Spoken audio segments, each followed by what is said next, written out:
Welcome back to another episode of The Comedy Couch. I'm Mark, broadcasting live from a state of total, absolute exhaustion. And I'm Sarah, broadcasting next to a man who looks like he's been drinking coffee out of a thimble. Seriously, you look terrible. What happened? Did you stay up late contemplating the mysteries of the universe again? Worse, Sarah, much worse. My own body betrayed me. I used to snore so incredibly loud that I would literally wake myself up. Every single night, it was an endless cycle of self-inflicted sleep deprivation. Oh, wow. Snoring so loud you wake yourself up? That is a special level of aggressive. But you said used to. Did you finally see a doctor? Get a CPAP machine?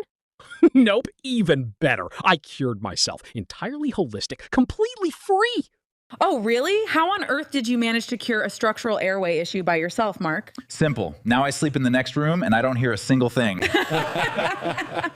Mark. Complete silence, Sarah. It works like a charm. Mark, you do realize that if you sleep in the next room, you are still the one snoring in that next room, right? Your ears moved, but your nose didn't. Look, all I know is that the guy in the guest bedroom is sleeping like a baby. The guy in the master bedroom, no complaints from him either. I honestly don't know how your brain functions on a daily basis. It's a miracle you managed to drive to the studio. Hey, speaking of medical anomalies, I actually had to call a psychiatrist the other day. Just a routine checkup for my mental health, you know? Oh, thank goodness. They're about 10 years too late, but I'm glad you're seeking help. How did the assessment go? Well, she was asking me all these diagnostic questions to test my awareness. She looked at her clipboard, looked me dead in the eye, and asked, Mark, do you ever hear voices without knowing who is speaking or where the voices are coming from?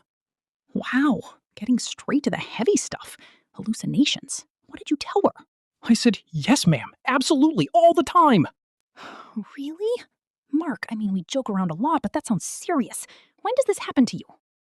Every single time I answer the telephone. Think about it, Sarah. A disembodied voice just starts blasting into your ear out of nowhere? Who is it? Where are they? It's a psychological thriller every time the thing rings. That is literally the entire point of a telecommunication device. You aren't crazy, Mark. You just don't understand how copper wires and radio waves work.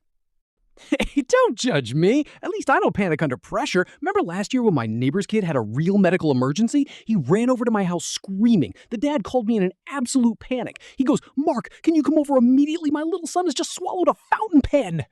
Oh my gosh, that's horrifying. A fountain pen? Choking hazard, ink poisoning? That's a nightmare. What did you say? I told him, I'll be there right away. Don't panic. Then I asked, what are you doing in the meantime? Right, good. Keep him calm. What was the dad doing to save his child's life while waiting for you? He said, oh, I'm just using a pencil. Used a pencil? Yeah, the homework wasn't going to finish itself, Sarah. You have to adapt. Mark, the child is choking on stationery and the father is worried about completing a math worksheet? You two deserve each other as neighbors. I swear the level of logic in your social circle is subatomic. Hey, I was a very practical kid myself, okay? School was tough, but I always found a way to stand out. I remember being in astronomy class. The teacher was trying so hard to get us interested. She pointed at this beautiful photograph on the wall and asked the class, does anyone know what this is? It's a comet. Okay, standard science class. Well, my buddy Eddie wasn't paying attention, as usual. The teacher snaps at him, Eddie, don't you know what a comet is? And Eddie just shakes his head and says, no. So she tries to give him a hint. She says, come on, Eddie. Don't you know what they call a star with a tail? Oh, that's a classic teacher hint. A star with a tail. Did Eddie get it? Oh, he was totally confident. He yelled out, sure, Mickey Mouse. Mickey Mouse! Well, technically Mickey is a star, and he does have a tail. The boy isn't wrong. He's just playing a completely different game. Exactly. Kids see the world with pure clarity. Like my first day of primary school, I walked home feeling like an absolute genius. Mom met me at the door, completely thrilled, and asked, Billy, wait, my name is Mark. She asked, Mark, what did you learn today? Let me guess. You learned how to tie your shoes? Better. I proudly looked at her and said, I learned to write. Wow, on day one? That's impressive. What did you write? I told her, I don't know, I haven't learned to read yet. Incredible! A literary masterpiece written by a boy who can't decipher his own squiggles. Truly, the intellectual trajectory of your life was set on that very day. Hey, don't mock my potential. I was highly sought after. Later that week, all the grandkids were visiting my grandpa, trying to impress him. My cousin Timmy boasted, "I'm first in arithmetic, Grandpa." Then my cousin Sally chimed in, "Well, I came in first in the spelling bee." Grandpa looked down at little old me and asked, "What are you first in, Mark?" Oh, let me guess. First in lunch? I looked him dead in the eye and said, "Grandpa, I'm the first one out the door when the bell rings." Speed and efficiency. Honestly, Mark, that's a life skill. In an emergency, you're the survivor. See? Thank you. But speaking of things that aren't quite as smart as they look, My uncle bought a parrot a few weeks ago. A majestic bird. Could speak 5 different languages. He paid a cool $1,000 for it. $1,000 for a polyglot parrot? That's actually a steal. Imagine the conversations. Right? The pet shop owner told him he'd deliver the bird that afternoon. So my uncle gets home from work, all excited, walks into the kitchen, and asks his wife if the parrot had been delivered yet. She smiles and says, "Yes, dear, it has." He asks, "Awesome, where is it?" And she replies, "It's in the oven." In the oven? No, don't tell me she cooked the $1,000 5-language speaking parrot. She did! My uncle completely lost his mind. He screamed, "In the oven?" But he could speak 5 languages. Oh my gosh, what did the wife say? She shrugged her shoulders and said, "Well then, why didn't he speak up?" Oh no, Ayuda, Monsieur, stop the preheating. That is tragic. 5 languages and not a single one of them was "don't roast me."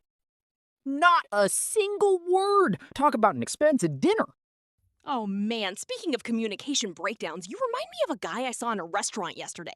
I was sitting in a booth and this guy next to me was staring intensely at his newspaper, but he was holding it completely upside down.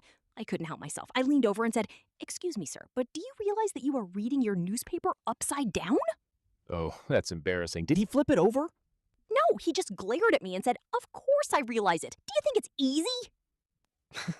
Give the man credit. That takes incredible spatial awareness and cognitive inverted training. It's a workout for the brain.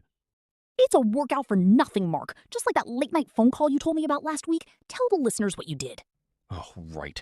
So it's 3 a.m. Total darkness. The telephone rings. I stumble out of bed, completely delirious, and pick it up. This guy on the other end says, "Is this 1111? 1111? Like the digits? Yeah, 1111.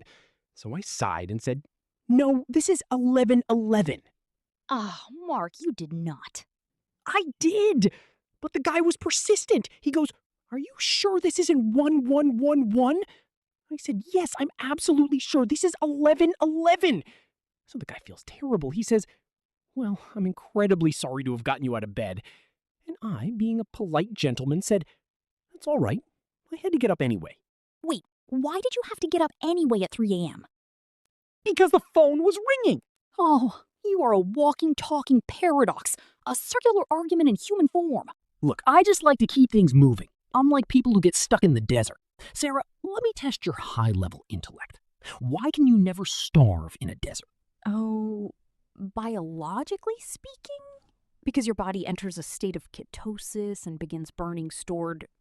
No. It's because of the sandwich is there. A sandwich. Because of the sandwich is there. Get it? Sandwich. That is a dad joke from the Mesozoic era, Mark. If you want real wit, you need a bit of political philosophy.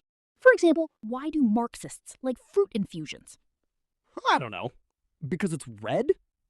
Because all proper tea is theft. Proper tea. Like, property? Oh, property is theft.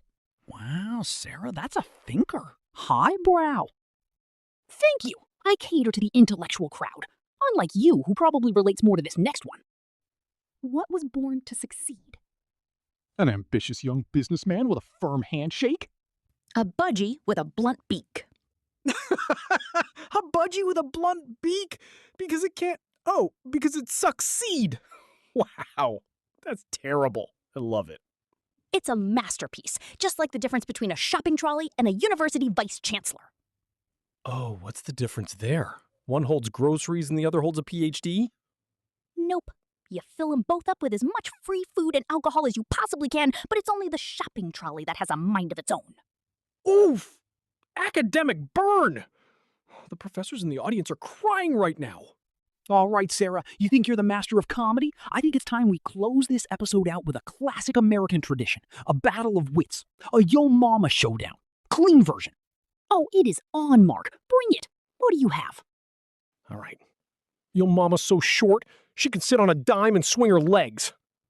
Oh, please, that's weak. Listen to this. Yo Mama's so skinny, her pajamas only have one stripe. Oh, wow. One stripe. That's aerodynamic. Okay, try this one. Yo Mama's so fat, she irons her clothes on the driveway. Steamrolled. All right, brace yourself for the ultimate visual. Mark, Yo Mama's glasses are so thick, when she looks at a map, she sees people waving at her. Wait. She sees them waving? Yes. Sarah, that's not an insult. That's beautiful. That's Google Earth in real time, built into her eyeballs. Your mama's a superhero. You completely missed the point of the roast, Mark, but honestly, I'll take it. Well, on that note of maternal superpowers and upside-down newspapers, we are out of time. Thank goodness. My brain needs to recover from your snoring cure. Thank you, everyone, for tuning into the Comedy Couch. Don't forget to hit that subscribe button, leave a review. Keep laughing, everybody. See you next time. Goodbye.